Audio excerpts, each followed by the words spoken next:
Progressive Congress has strongly criticized former Vice President Atiku Abubakar following his resignation from the People's Democratic Party.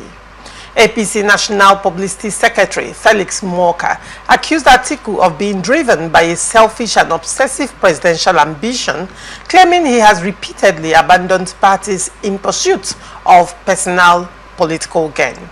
In a statement posted on X, Morka mocked Atiku's pattern of defections, referring to his recent PDP exit as another cycle of his relentless yet unfulfilled quest for Nigeria's presidency. He argued that Atiku avoids the hard work of party building and prefers to jump ship when internal issues arise while expecting a presidential ticket as a right. Morka described Atiku as Nigeria's incomparable political wanderer, suggesting his constant switching weakens the country's democracy.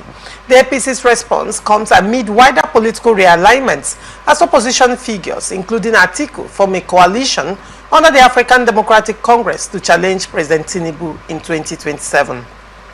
George, what do you make of this story? Morka described Atiku as incomparable political wanderer. I think that is just the perfect description of the man. Oh, wow. He also, accused him of not being able to, sit and work for the party that he believes in. He's just looking for an opportunity to jet out. Does Atiku believe in any party?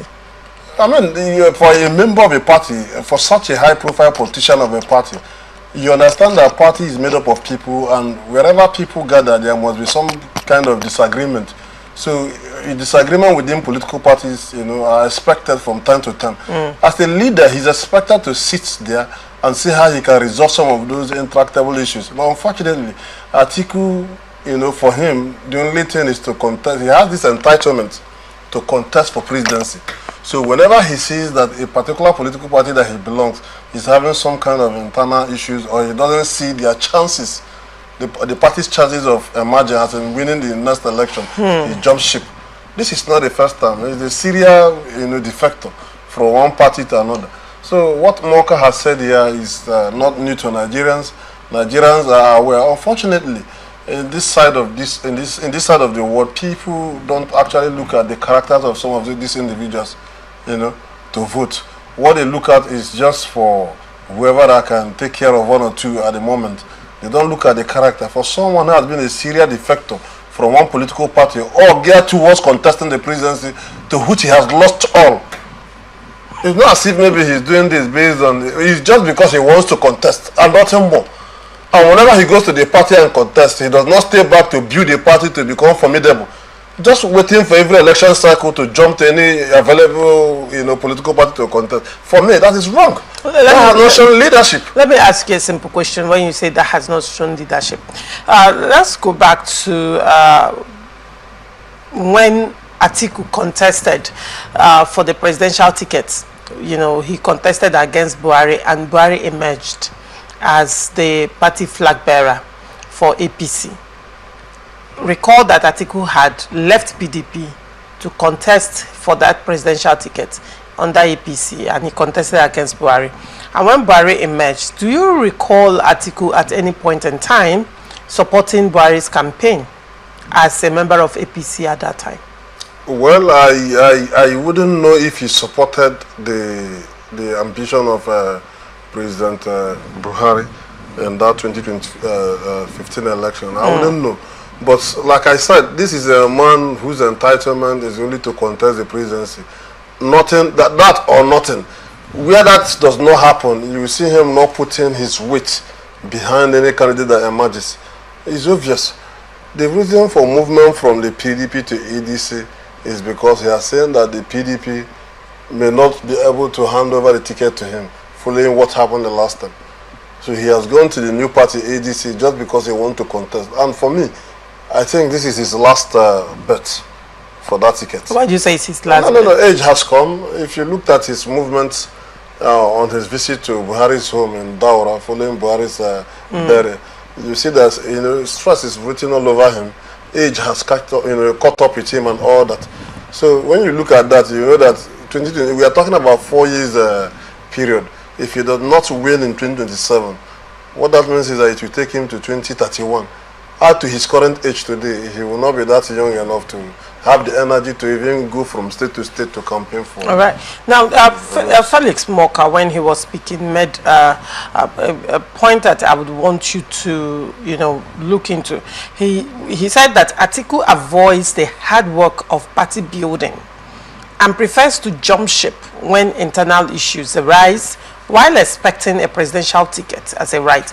Now, you recall that one of the crises that PDP is having currently also stems from Atiku's presidential ambition and being the flag bearer, the presidential flag bearer of PDP in 2023. Now, one would say to a large extent the balkanization of that party can be directly linked to Atiku, right? But in all the crises that has happened, we have not seen people calling out Atiku for any role he has played. And so far, one would wonder, is this, if he's been characterized in this light, how then can he govern a country that is so complex in its challenges if that country has crisis, if it cannot handle political party crisis and stay and build? How then is he going to build a country? That is the challenge that the electorate have today. They don't take their time to look at the character of these individuals who are, putting themselves up for, electoral offices and that. Now, like he rightly asked, a man who cannot stay to build a party. We are talking about a political party, as small as it is, compared to the complex nature of the Nigerian state. A man who cannot stay back, despite the fact that he's privileged by position and all that, cannot sit back and see how you could resolve some of the challenges facing the party. Wants to govern Nigeria with complex issues. So that is the question that the electorate should know, that this man does not have what it takes to become the president. Nigeria has a lot of challenges here and there. We need someone that has the balls, sorry to use that word, someone that has the wherewithal, someone that has the presence of heart, someone that understands the challenges, that can withstand some of this pressure, that will not buckle under pressure to be able to become the president of Nigeria, because the challenges of Nigeria will overwhelm whoever you are that becomes the president. It's so enormous. So a man who buckles under little pressure obviously can't become the president of Nigeria. He cannot sustain whatsoever it takes to lead the country to greater heights. He can't. He does not have it. Just look at it. The man have a history of jumping ship. And all these things he did not do it simply because, it's something that will affect the chances of the party. He was doing it for himself because he wants to run for the office of the president. And if the only way he can do that is to move to another party where obviously has a money bag and all that, he will bring his worth of experience and bring a whole lot of things into play to ensure that the party gets that desired support. And at the end of the day, he has all lost. He's a serial loser of presidential election. So I think this time around will be his last shot. Now, one would wonder, now, if this is a habit that, Felix Morka is accusing him of, and you are concretizing that with your statement, you're standing by what Felix Morka has said. ADC right now is having its own internal crisis, with a faction of the NEC saying that they are not aware of that coalition. And some state chairmen also saying that they are not aware of that coalition and have refused to coalesce into ADC at the state level, have refused to acknowledge the coalition at the state level. Now, ADC at the same time is saying that they are alleging that APC is instituting cases against them, and as it stands, they have over 96 lawyers ready to attend to their legal matters. With all this crisis that is going on, which one would expect that it may exacerbate with in the coming days?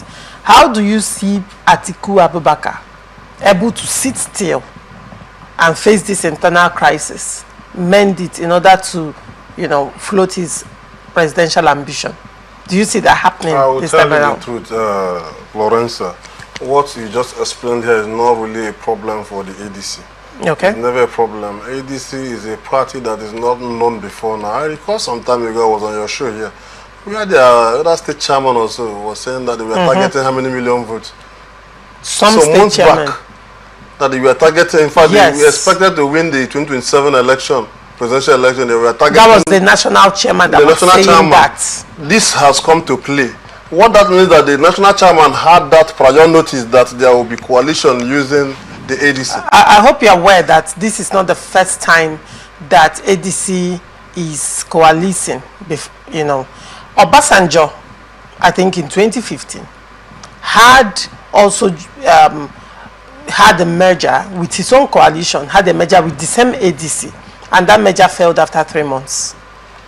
El-Rufai has come out to say, few days after that unveiling, that he has no problem fishing for another political party if the ADC merger fails. So they are also having the same premonition that what happened to Obasanjo coalition might happen here. That will not be a problem.